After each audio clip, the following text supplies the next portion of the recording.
the reason why we even came up with this framework in the first place is people come to us and they don't have a language to explain where they are in their sort of e-commerce development. So we actually came up with this framework so we could talk to customers. We could go to a customer and say, you guys are a coffee company. You've got like 10 products and 2 variations of each product. You get the 14 ounce and the 28 ounce or whatever. And so you have all the problems and opportunities and ease of use for the customer and you of a vending machine. You've got products, I can see the product and I can make a transaction. That's a very simple e-commerce store. A farm stand.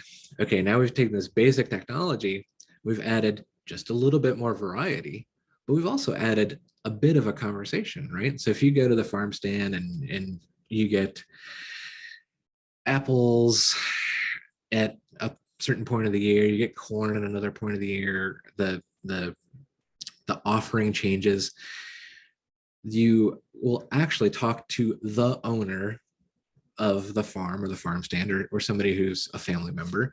And so there's a little bit of an exchange. They actually know you a little bit. So we've got technology in the e-commerce that helps us to know our customer a little bit and select something for them, or at least narrow down the range.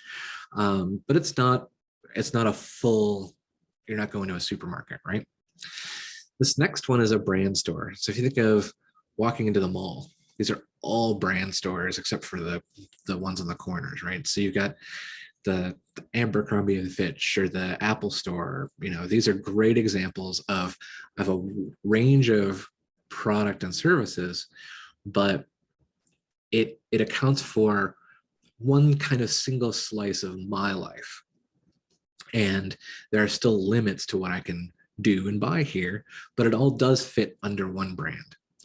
And then e-commerce stores like Amazon, like Walmart, things like that. Home Depot is kind of like this.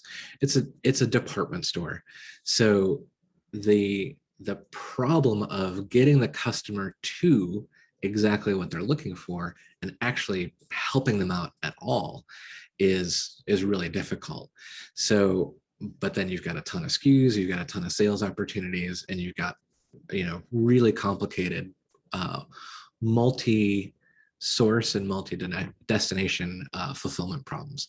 So the reason why we created this framework is people say, okay, we've got this e-commerce brand and we have to do a lot of digging to figure out where they are. But this framework actually helps me as the brand owner or an agency give a little bit of an idea of what our problems and what our opportunities are and how we scale to the next step.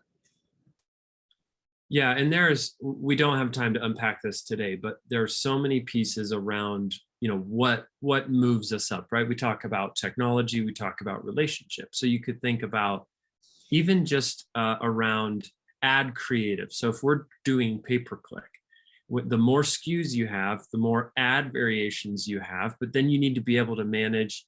We have a client right now where when they sell out of a certain product, well, we obviously want to stop showing those pay-per-click ads online, right? So the systems around where inventory control actually has clear kind of lines into what ads are showing on the internet gets to be just that problem alone becomes a pretty big question that you have to manage as you get into kind of the brand store level.